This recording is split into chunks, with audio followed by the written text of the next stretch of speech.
예수님이 가장 확실한 하나님 나라의 하나님 유업을 향한 내비게이션입니다. 오류가 없어요. 그 주님과 동행하며 그분의 말씀을 따라 순종하며 믿음의 길을 한 걸음 한 걸음 인도하신 주님을 따라 걸어가는 선택이 우리 앞에 놓여 있습니다. 하나님의 부르심 가운데 믿음으로 순종하며 살아가기로 선택하셨다고 한다면 우리에게 약속하신 하나님의 영원한 유업을 바라보면서 매일 매순간 예수님과 동행하며 믿음을 따라 걸어가는 저와 여러분 되시길 주의 이름으로 축원합니다. 두 번째는요. 두 번째 선택의 순간이 옵니다. 하나님의 약속이 더딜 때가 있어요.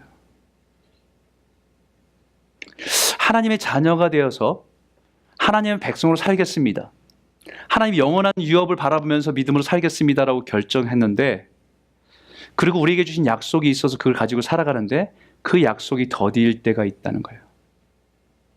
오늘 본문에 이 말씀을 합니다. 11절과 12절인데 같이 한번, 그 가운데는 신뢰 가운데 기다림을 나아갈 때라는 것이죠. 11절과 12절 한번 같이 한번 읽겠습니다. 시작.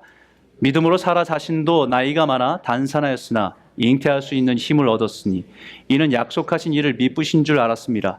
이러므로 죽은 자와 같은 한 사람을 말미암아 하늘의 허다한 별과 또 해변의 무수한 모래와 같이 많은 후손이 생육하느니라. 여러분, 믿음으로 아버지 집을 떠나 하나님의 유업을 바라보며 살아가기로 결정하고 살아간 아브라함에게 하나님에게 실제적인 약속을 주셨어요. 그 실제적인 약속은 뭐냐면 창세기 12장 2절에 내가 너로 큰 민족을 이루고 내게 복을 주어 내 이름을 창대하게 하리니 너는 복이 될지라 라는 말씀이에요.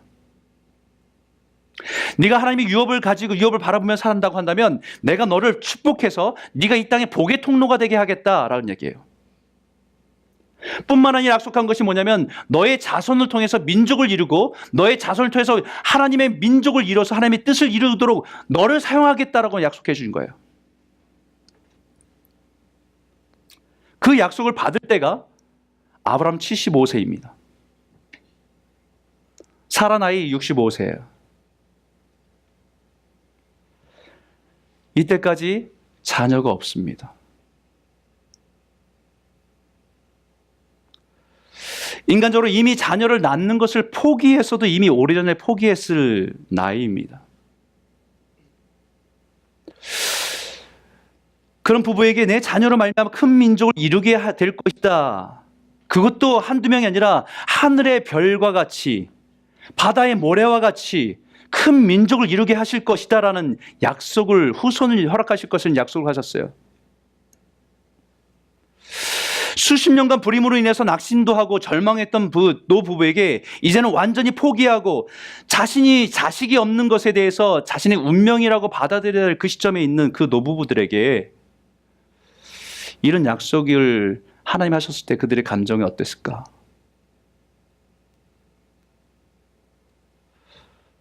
한편은 너무 고맙고 감사했을 것 같아요. 그런데 한편으로는 말도 안 되는 공허한 약속 같아서 마음이 굉장히 혼란스러웠을 것 같습니다. 그러나 아브라함과 사라는 그 약속을 믿고 붙들기로 했습니다. 그런데 그 하나님이 이런 약속을 붙들고 살아갈 때 이 약속이 너무 더딘 것처럼 보일 때가 있죠. 75세의 아브라함과 65세의 사라가 그 약속을 붙들고 나름대로 얼마나 열심히 했을까, 열심히 노력했을까 저는 상상을 해봅니다. 그 약속 붙들고 나서 진짜 몸을 챙겨야 되겠다는 생각을 가지고 건강도 챙겼을 것 같아요. 좋은 음식 먹기로 하고 운동도 하고 나름대로 할 수 있는 노력을 최선을 다해서 했을 겁니다. 근데 한 해 한 해 흘러가요. 그러면서 드는 생각이 도대체 언제까지 기다려야 되는 거야?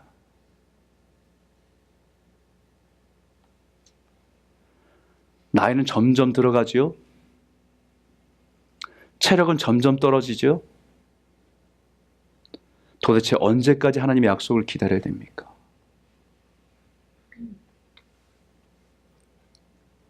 그러다가 기다리다 지친 사라가 더 늦으면 안 되겠다고 판단해서 아브라함에게 자신의 여종 하와를 통해서 자식을 낳자고 제안한 것이 가나안 땅에 들어간 지 10년째예요. 그러면 하나님의 약속을 붙들고 살아서 10년 동안 기다린 겁니다. 여러분 10년이면 정말 오래 기다린 거 아니에요? 10년이면 그 나이에 10년을 기다렸다는 것은 엄청난 기다림을 가지고 인내함을 기다린 거 아닙니까?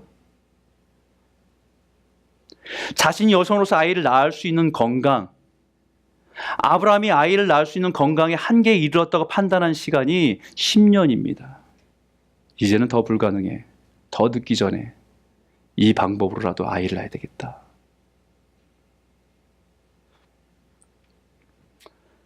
그러고 나서 이제 89세 때 사라 나이 89세 때 아브라함 나이 89세 때 천사가 내려와서 소돔과 고모라를 진멸하기 전에 만나는 일이 있죠. 그러고 나서 분명히 말합니다. 내년 이맘때에 아이를 낳게 될 거라고.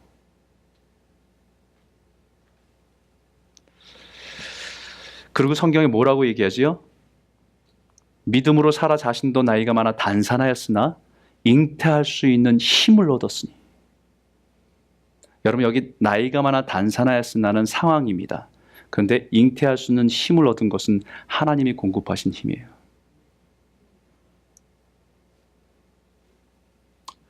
나이가 많아서 아이를 더 이상 낳을 수 없지만 잉태할 수 있는 힘을 얻었다고 합니다. 그 힘은 어디서 오는 거냐? 우리가 약속하신 그 하나님을 신실하시다는 그 믿음 안에서 그 힘이 오는 거예요. 아이를 낳게 하겠다고 약속하신 분이 있다고 한다면 그 약속하신 분이 힘도 공급하실 것이란 말씀이에요.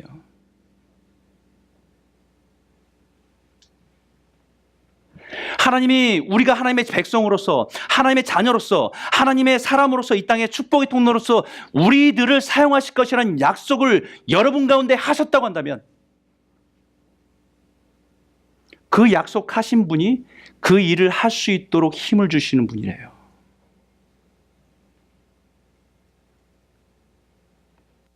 여러분의 사업이나 여러분의 직업이나 여러분의 재능을 통해서 하나님께서 여러분을 통해서 일하실 것이라는 약속을 주셨다고 한다면 여러분을 통해서 일하실 것입니다. 내 상황은 어려워도 내 상황은 불가능해 보여도 하나님이 약속하신 분이 약속하셨다고 한다면 여러분에게 그 일을 행할 수 있도록 능력 주시는 분이신 줄 믿으시기 바랍니다.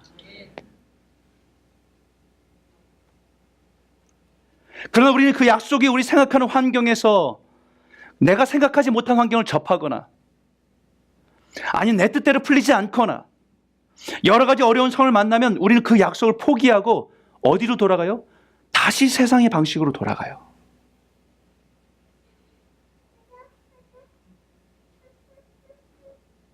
하나님은 이삭을 약속해 주셨는데 우리는 이삭을 기다리지 못해서 우리는 이스마엘을 낳고 평생의 전전긍긍하면서 고민하며 살아갑니다. 자초한 갈등을 집안에 들어와서 자초한 갈등을 가지고 살아가게 돼 있어요. 하나님께서는 동일하게 우리를 하나님의 자녀로서 그 유업을 따라 살아가기로 한 자들에게 하나님의 축복의 통로로 여러분들을 사용하기를 원하시는데 사업을 시작하면서 하나님의 방법대로 진실하게 살아가겠다고 결정하고 살아가는 순간에 때로는 어려움이 오고 때로는 손해가 되고 언제까지 이렇게 살아야 되는지 고민할 때 필요한 것은 기다림입니다.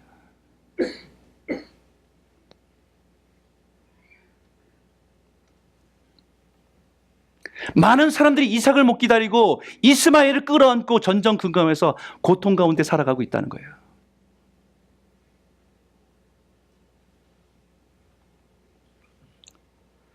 그때 이 말씀을 꼭 기억하십시오. 주의 약속은 어떤 이들이 더디다고 생각하는 것 같이 더딘 것이 아니라고. 하나님의 섭리 속에서 우리가 살아간다는 것. 하나님의 약속이 더디다고 느낄 때 그때 필요한 믿음의 행동은 그분을 신뢰하고 기다리는 거예요. 그 일을 약속하셔서 우리의 마음에 주셨다고 한다면 상황이 어쨌든 간에 그 일을 행할 수 있도록 힘을 주시는 분도 그분입니다. 그 힘을 가지고 여러분의 삶 가운데 허락하신 그 일을 믿음으로 승리하며 하나님의 역사를 보는 은혜가 있기를 주의 이름으로 축원합니다. 세 번째는요, 또 이런 때가 있지요. 예상하지 못한 시험을 당할 때가 옵니다. 예상하지 못한 시험을 당할 때, 이때 우리의 선택은 믿음으로 약속을 따라가야 돼요. 오늘 말씀에 이런 말씀이 있습니다. 17절 같이 한번 읽어볼까요? 함께 읽겠습니다. 시작. 아브라함은 시험을 받을 때에 믿음으로 이삭을 드렸으니 그는 약속들을 받은 자로 돼 그 외아들을 드렸느니라. 세 번째는 우리가 믿음으로 살아가면서 약속을 기다리며 살아갈 때에도 때로는 우리가 생각하지 못한 시험을 당할 때가 있다는 겁니다. 믿음으로 순종하며 살았어도 힘겨워도 신실한 약속을 기다리며 살아가는 하나님의 백성들에게 시험이 찾아올 때가 있다는 거예요. 아브라함에게 약속하신 이 이삭을 제물로 드리라는 명령을 받았을 때 아브라함 너무 혼돈스러웠습니다. 왜냐하면 이삭은 약속하신 아들이기 때문에. 하나님께서는 그를 통해서 민족을 이루시겠다고 말씀하셨고 그 민족을 통해서 하나님의 백성에게 복을 주시겠다고 약속하신 가장 첫 번째 믿음의 약속의 증거가 이삭이었기 때문에, 이삭이 없는 그 약속은 상상해 볼 수 없기 때문에. 근데 그를 제물로 드리라고 하니까 너무 혼돈스러웠던 거예요. 우리도 이럴 때가 있습니다. 신앙생활 하다 보면 왜 하나님이 그렇게 하시는 거지? 왜 내 인생에 이런 어려움들을 주시는 걸까? 왜라는 질문을 가지고 서 있을 때가 있다는 거예요. 왜?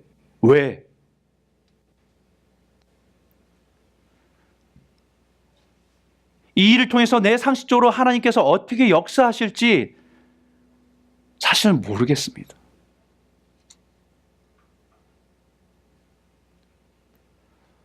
그러나 그때 분명하게 아는 것 하나는 있지요.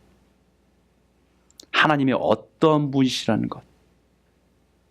지금까지 믿음으로 살았던 삶 속에서 내 삶에 경험하게 하신 하나님의 어떠한 분이시라는 그 신뢰가 하나님의 어떠한 분이시라는 확신을 갖게 되는 시간이라는 거예요.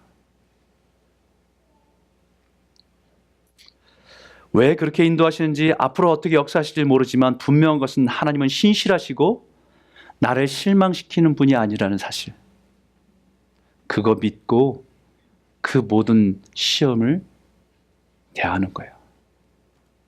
그러면요, 그 모든 시험들은 문제가 안 돼요. 왜냐하면 하나님이 분명히 약속하신 말씀이 있거든요. 고린도전서 10장 13절인데 우리 한 목소리를 크게 한번 읽겠습니다. 시작. 사람이 감당할 시험 밖에는 너희가 당한 것이 없나니 오직 하나님 미쁘사 너희가 감당하지 못할 시험 당함을 허락하지 아니하시고 시험 당할 즈음에 또한 피할 길을 내사 너희로 능히 감당하게 하시느니라. 할렐루야. 믿음으로 살아가는 하나님의 사람들에게 일어나는 시험은 하나님께서 난이도를 조절하세요. 이제 막 신앙생활하면서 이제 하나님의 천국을 바라보고 유업을 바라보며 살아가는 성도에게 이삭을 드리라고 요구하지 않으세요. 이제 구구단을 막 외우는 그 아이에게 함수와 수열을 말하라고 하지 않습니다. 그에게 맞는 단계의 시험을 통해서 그가 믿음으로 하나님 어떤 분이신지를 더 알아갈 수 있도록 우리에게 허락하시는 난이도를 조절하신다는 얘기예요. 뿐만 아니라 그것이 우리에게 위험으로 온다고 한다면 하나님께서는 우리의 삶을 피할 길을, 보호하실 길을 예비하시고 우리를 이끄신다는 얘기입니다. 그러니까 시험을 받을 때 두려워할 게 없어요. 그 시험은 우리를 망하도록, 우리를 무너뜨리도록, 우리를 쓰러뜨리도록 하는 것이 아니라 하나님께서 그 시험을 통해서 더 믿음으로 견고해서 하나님을 살아가라고 우리에게 허락하시는 것이기 때문에 우리가 두려워할 것이 없다는 거예요. 아브라함에게 이삭을 제물로 바치라 하실 때에 왜 그런 명령을 하셨는지, 어떻게 역사하실지는 사실 모르겠어요. 그러나 그가 아는 한 가지는 신실하신 하나님이시라는 사실. 그리고 지금까지 하나님의 약속을 신실하게 지키셨던 하나님이시라는 것. 우리가 생각할 때는 아이를 낳을 수 없는 불가능한 상황 속에서도 하나님께서 아이를 주셔서 그 약속을 이루셨던 분이라고 한다면, 내가 다 이해할 수는 없지만 하나님은 어떻게든 간에 이 일을 이루실 것이라는 믿음이에요.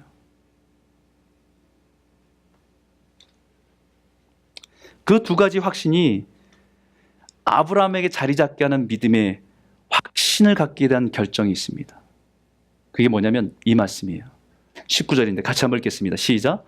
그가 하나님이 능히 이삭을 죽은 자 가운데서 다시 살리실 줄 생각한지라 비육한데 그를 죽은 자 가운데서 도로 받은 것이니라. 여러분, 만약에 죽음이라는 것을, 불가능이라는 것을 하나님께서 가능케 하신다는 역사를 몰랐다고 한다면 이삭을 죽이고 두 번째 아들을 주시겠지라고 하는 믿음이 생겼을 겁니다. 근데 분명한 것은 불가능 속에서도, 자녀를 낳을 수 없는 그 순간 속에서도 약속하신 그 아들을 주셨던 것처럼 이삭이 그 약속의 씨라고 말씀하신 그 약속을 지키시려고 한다면 죽은 자 가운데서 살리실 것이라는 믿음을 갖게 되는 거예요. 우리에게는 불가능한 일이지만 하나님께서는 불가능한 일이 아니기 때문에, 그래서 아브라함에게는 이삭은 늦은 나이에 얻은 귀한 자녀가 아닙니다. 아브라함에게 이삭은 죽음 가운데서 도로받은 자식입니다. 아브라함에게 이삭은 죽음 가운데서 나에게 주신 생명입니다. 하나님께서 예수를 믿는 하나님의 백성들이 이 땅에 살아갈 때, 믿음을 가지고 살아갈 때 때로는 우리를 보호하실 때 있습니다. 위기 가운데 보호하셔서 우리가 하나님이 나의 인생의 보호자 되심을 알게 하세요. 또 인생의 우리 삶 가운데 지치고 힘들 때 하나님께서 우리 용기를 주셔서 위로하시고 힘주시는 하나님 위로자 되심을 깨닫게 하십니다. 때로 우리가 병들었을 때 하나님 이것을 고쳐주시오, 고쳐달라고 하나님께 기도하면 하나님께서 우리의 삶을 치유해 주시는 치유자이심을 우리를 경험하게 돼요. 때로 우리 삶 가운데 축복의 통로로 살아가기를 원하셔서 우리에게 많은 것을 부어주셔서 우리 삶이 많은 곳에 하나님의 복을 드러내도록 우리를 쓰임받도록 이끄시는 복의 근원 되신다는 것을 깨닫게 하실 때도 있습니다. 그런데 그럼에도 불구하고 우리의 삶에 생각하지 못한 시련과 시험을 주실 때가 있어요. 그 시험은 우리를 넘어지게 하거나 무너지게 하거나 망하려는 게 아닌 것이 아니라 하나님의 자녀로 더욱더 성숙하도록 하나님의 계획 가운데 있다는 거예요. 그 믿음의 정점이 어디냐? 그 정점이 부활신앙이에요. 고린도전서 사도 바울도 이 말씀을 하죠. 고린도전서 15장 20절에서 23절입니다. 같이 한번 읽겠습니다. 시작.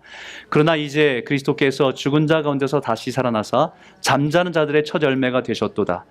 각각 자기 차례대로 되리니 먼저는 첫 열매인 그리스도요, 다음에는 그가 강림하실 때에 그리스도에게 속한 자요.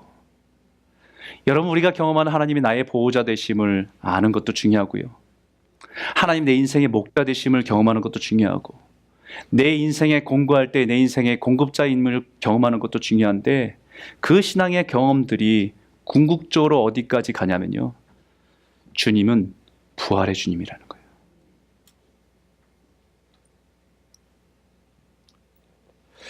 예수 그리스도가 죽은 자 가운데서 일어나셔서 부활하셔서 첫 열매가 되신 것이 그 그리스도 안에 있는 우리가 죽음을 넘어서 하나님의 생명으로 다시 부활함으로 통해서 하나님께 열매 맺게 될 하나님의 은혜 가운데 있다는 것을 믿는 믿음까지 나오기를 원하신다는 거예요.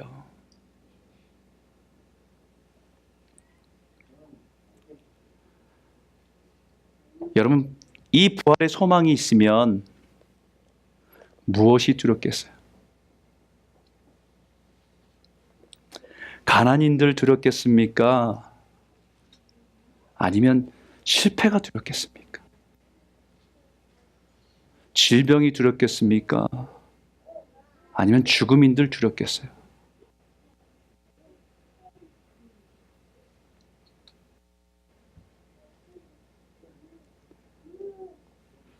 오늘 아브라함을 통해서 주신 말씀을 통해서 우리의 삶을 주님 주의 날까지 순종으로 이 부활의 신앙의 믿음까지 믿음을 가지고 끝까지 순종의 길을 걸어가는 저와 여러분 모두가 되시길 주의 이름으로 축원합니다. 함께 기도하겠습니다.